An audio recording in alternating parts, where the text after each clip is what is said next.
des Blancs demandent des réparations aux Arabes au nom de l'esclavage qu'ils ont subi pendant 3 Je ne sais pas siècles. si vous connaissez cette histoire, parce que évidemment on ne l'enseigne pas à l'école. Mais pendant des siècles et des siècles, les côtes européennes ont été ravagées par des raids de barbares, des pirates algérois. Razzia et la déportation de populations exclusivement chrétiennes. Des razzias sur nos côtes. Sur terre ou sur la Pendant mer. des siècles, ces pirates barbaresques ont rançonné, racketté toute la Méditerranée. Des gens qui ont été enlevés, kidnappés, rançonnés. C'est barbaresque. Les Blancs n'ont jamais été esclaves. Va voir ça dans cette vidéo.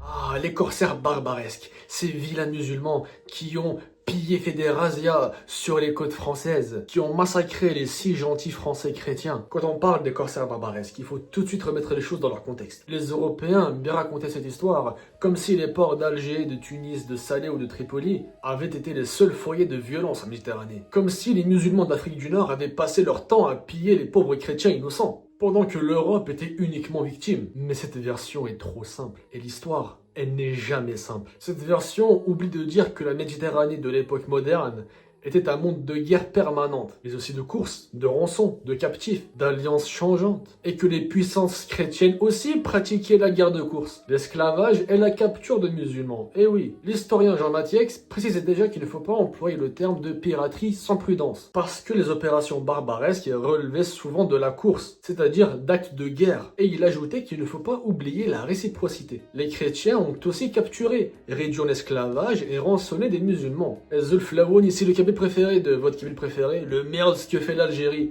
depuis Raïs Hamido. Aujourd'hui, on va parler des corsaires barbaresques. On va détruire toutes les rumeurs et les fake news à leur sujet. Donc abonne-toi, mets la cloche et like la vidéo. Et surtout reste bien jusqu'au bout. D'abord, il faut expliquer la différence entre un pirate et un corsaire. Un pirate agit pour lui-même, hors de tout cadre légal. Un corsaire, lui, agit avec l'autorisation d'un pouvoir politique contre les ennemis de ce pouvoir dans un contexte de guerre ou de rivalité. Le Musée national de la marine rappelle qu'un corsaire se distingue d'un pirate parce qu'il porte un pavillon, possède des lettres de marque et combat en temps de guerre contre les ennemis de son état. L'historien Wolfgang Kaiser explique aussi que la guerre de course relève du droit de prince, qu'elle est juridiquement distinguée de la piraterie, même si sur le terrain la limite pouvait être beaucoup plus floue. Et on les appelait barbaresques car ils venaient de la région de Berbérie. La Berbérie, le pays des Berbères, Femezra comme on dit en Tamazight, mais que les Espagnols appellent Barbaria. Femezra, la Berbérie, Barbaria, ça a donné barbaresque. C'est pour ça qu'on parle d'une barbarie. Quand quelque chose est abominable, c'est une barbarie. Ça vient de là, ça vient de nous. Quand on parle du lion de barbarie, la figue de barbarie, le singe de barbarie, l'orgue de barbarie, eh bien ce sont des éléments, donc l'instrument de musique, les animaux ou les fruits et légumes, qui viennent de la contrée des Berbères. Tamazra, le cheval barbe, le cheval des cavaliers numides par exemple, un cheval parfait pour le combat, contrairement au pur sang arabe qui n'est pas fait pour le combat mais qui est toutefois très beau. Donc ça vient de là. Et on en est très fiers. Donc, quand on dit corsaire barbaresque, on ne parle pas de bandits de mer, on ne parle pas de Luffy et sa quête du One Piece, on parle de marins armés souvent liés aux régions nord-africaines comme Alger, Tunis, Salé ou encore Tripoli, qui menaient une guerre maritime contre les puissants ennemis, mais aussi capturaient des navires, prenaient des prisonniers, demandaient des rançons et participaient à l'économie de guerre de l'époque. Le département d'État américain, sur sa thèse sur les guerres barbaresques, décrit les États barbaresques comme étant des États nord-africains pratiquant une piraterie soutenue par l'État pour obtenir des tributs. Et précise aussi que le Maroc était indépendant de l'Empire ottoman contrairement à Alger, Tunis ou Tripoli. Mais attention, ça ne veut pas dire qu'ils étaient dominés par les Turcs. Je vous réfère à ma vidéo sur l'Empire ottoman en Algérie, j'explique ça avec beaucoup de détails. Vous pouvez voir qu'on peut aussi dire que l'Algérie était indépendante malgré le fait qu'elle soit attachée à l'Empire ottoman. Donc quand on parle de l'indépendance du Maroc, on parle seulement d'un État qui n'est pas rattaché à l'Empire ottoman. Mais ça ne veut pas dire que les autres États étaient dominés par les Ottomans. Pas du tout. Alors, est-ce que les corsaires barbaresques ont capturé les chrétiens? Oui. Est-ce qu'ils les ont vendus comme captifs? Oui. Est-ce qu'ils ont attaqué les côtes européennes? Oui. Ben, faut pas le nier. Mais ce qu'il faut refuser, c'est la version hypocrite qui transforme cette histoire en musulmans sauvages contre chrétiens civilisés. À l'époque moderne, la capture, la rançon, le butin, les prisonniers, l'esclavage faisaient partie des pratiques de guerre en Méditerranée. Kaiser rappelle que l'échange et le rachat de prisonniers étaient répandus dans l'Europe moderne, que les sacs des villes et la séquestration des biens faisaient partie de la guerre, et que l'humain était considéré comme un butin particulier parce qu'il pouvait être rançonné. Et surtout, les puissances chrétiennes faisaient faisaient la même chose. Les chevaliers de Malte, les Espagnols, les Portugais, les Italiens, les Français, les Anglais, les Hollandais, tous ont participé à des degrés différents à cette violence méditerranéenne. Une recension universitaire sur le livre de Daniel Panzac sur les corsaires barbaresques explique que l'historiographie européenne a souvent présenté ce phénomène de façon unilatérale, en oubliant l'existence d'une contre-course chrétienne, notamment celle de l'ordre de Malte, et en oubliant aussi l'esclavage des musulmans dans les pays chrétiens. Même en France, il existait des captifs musulmans dans les galères. Un article de Pierre Boyer, publié dans la revue des mondes musulmans et de la Méditerranée, étudie la curme turque des galères de France, à partir des registres du port de Toulon. Le mot turc dans les archives françaises ne désignait pas forcément seulement les Turcs d'Anatolie. Il pouvait englober les musulmans, venus de différents espaces ottomans ou maghrébins. Ce détail est important, parce qu'il montre que la captivité, ce n'était pas seulement une réalité subie par les chrétiens en Afrique du Nord. Elle existait aussi dans l'autre sens, en Europe chrétienne. Maintenant, venons au point qui dérange le plus. La France elle-même a eu recours à ses forces musulmanes et barbaresques quand elle en avait besoin. Et oui, et ça, ils ne vous le diront jamais. Le plus grand exemple, c'est le roi François Ier. Au XVIe siècle, François Ier est en conflit avec Charles Quint, l'empereur de Habsbourg, qui domine un immense ensemble, comprenant l'Espagne, le Pays-Bas, l'Allemagne et une partie de l'Italie. Après la défaite de Pavie en 1525, François Ier est même prisonnier. Sa mère, Louise de Savoie, envoie alors des ambassades à Soliman le Magnifique, afin d'obtenir une alliance contre Charles Quint, parce que l'objectif de François Ier, c'était de résister à Charles Quint. Donc là, il pouvait fermer les yeux sur les corsaires barbaresques musulmans. Et cette alliance n'était pas seulement diplomatique, elle devient militaire. En 1534, une flotte méditerranéenne commandée par Barberousse soutient la France sur les côtes nord-italiennes, et que Barberousse, considéré comme un barbaresque, participe à de nombreuses campagnes navales coordonnées avec les Français. Donc quand certains Français parlent des barbaresques comme étant l'ennemi absolu de la chrétienté, il faut leur rappeler que leur propre roi, François Ier, a travaillé avec eux contre un autre souverain chrétien. Barberousse, Kherdin Barbarossa, est un personnage central. Britannica le présente comme un corsaire barbaresque devenu amiral de la flotte ottomane et explique que c'est par son action que l'Algérie et la Tunisie entrent dans l'orbite ottomane. Je vous renvoie encore une fois à ma vidéo sur l'Algérie ottomane. Donc Barberousse est d'abord un corsaire puis un grand amiral ottoman. C'est un acteur militaire et politique majeur de la Méditerranée du XVIe siècle. En 1543, l'alliance entre François Ier et Soliman se concrétise plus clairement.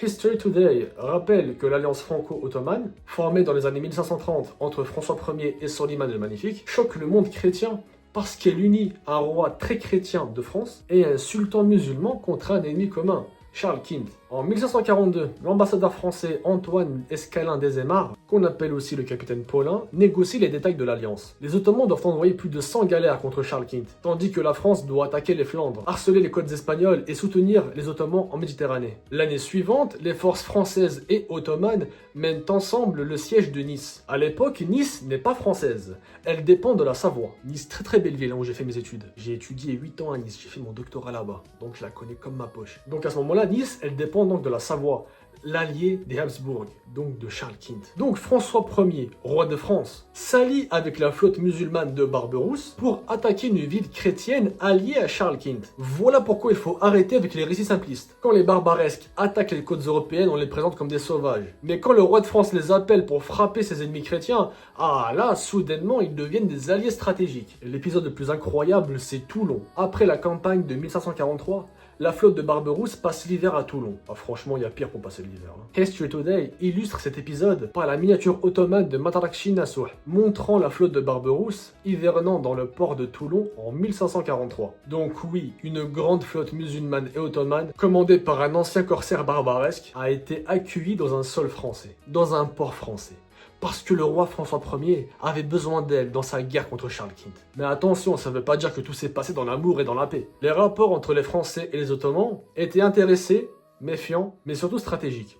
Les Français étaient choqués par les violences ottomanes. Encore une fois, depuis tout à l'heure, je parle des Ottomans, mais je fais référence à l'Algérie. Je vous réfère encore une fois à ma vidéo sur l'Empire ottoman. Très important pour comprendre cette vidéo-là. Et les Ottomans reprochaient aux Français leur manque de moyens et leur manque de sérieux militaire. Mais le fait demeure, la monarchie française a utilisé l'alliance ottomane et musulmane comme outil géopolitique. Ce n'était pas une histoire de religion pure, c'était une histoire d'intérêt, de puissance, de rivalité avec les Habsbourg et de contrôle de la Méditerranée. Et ce n'est pas seulement François Ier. Sous Henri II, le fils de François Ier, tel père tel fils, la coopération franco-ottomane continue. En 1553, des forces françaises, ottomanes et corses, s'unissent pour attaquer la Corse, alors contrôlée par Gênes, Genova.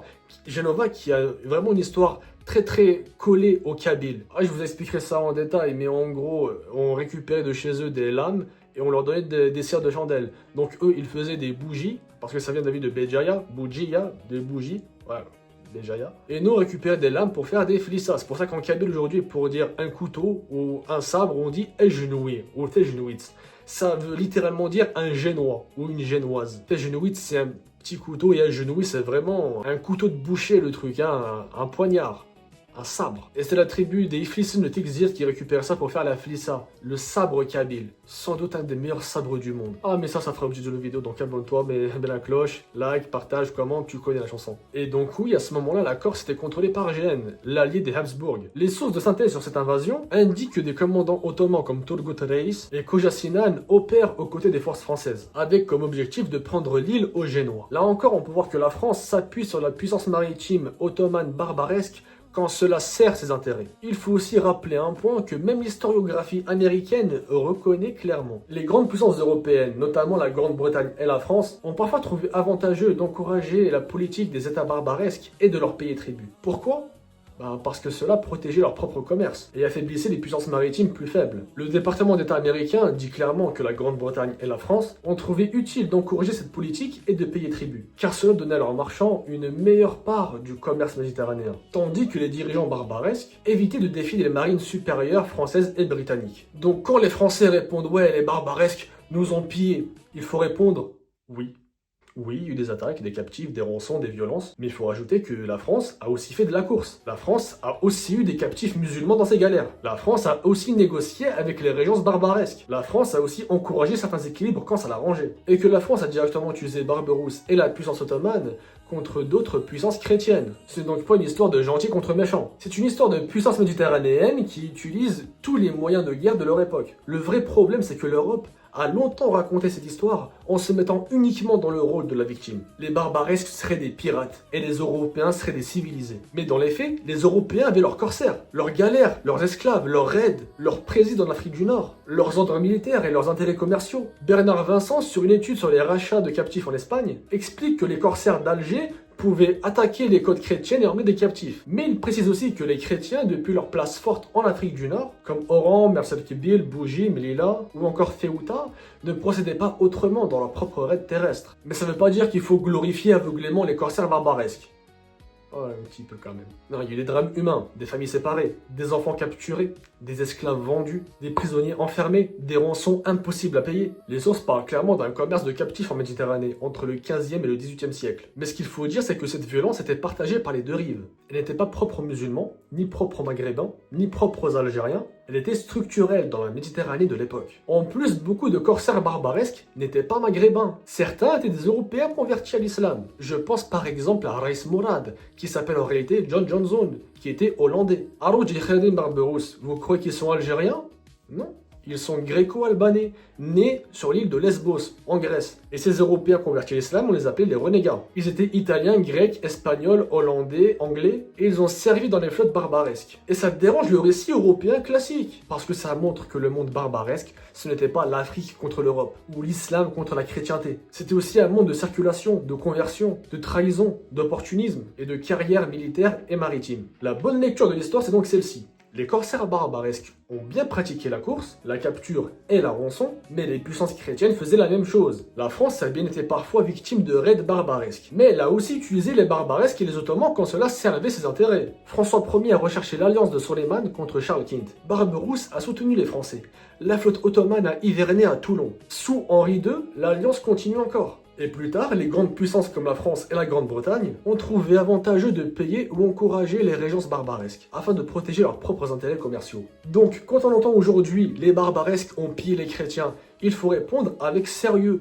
Oui, mais racontez toute l'histoire. Racontez aussi les corsaires français. Racontez aussi les galères françaises avec des captifs musulmans. Racontez l'ordre de Malte. Racontez les présidents espagnols en Afrique du Nord. Racontez François Ier qui appelle Soliman. Racontez Barberousse reçu par les Français. Racontez Toulon, racontez la Corse. Racontez les tribus payées par les puissances européennes chrétiennes. Sinon, c'est pas de l'histoire, c'est une mémoire sélective. Les corsaires barbaresques ne doivent donc pas être diabolisés de manière raciste, ni être glorifiés de manière naïve. Ils appartiennent au monde méditerranéen, dur, violent, où les États utilisaient la mer comme un champ de bataille économique et politique. Et dans ce monde-là, la France n'était pas seulement une victime, elle était aussi un acteur, une puissance opportuniste, capable de dénoncer les barbaresques quand ils l'attaquaient, mais de les utiliser quand ils servaient ses intérêts. La conclusion est simple, si certains veulent parler des corsaires barbaresques, parlons-en, mais parlons-en avec les sources, avec le contexte, et avec la même exigence que pour tout le monde. Parce que l'histoire de la Méditerranée, ce n'est pas une histoire de musulmans barbares contre l'Europe innocente. C'est une histoire de mers disputées, où les chrétiens et les musulmans se sont combattus, capturés, rançonnés, alliés, trahis et utilisés pendant des siècles. Et François Ier, roi de France, allié de Soliman et utilisateur de Barberousse, est l'une des meilleures preuves que la réalité historique est beaucoup plus forte que les slogans. Merci à toi de m'avoir écouté.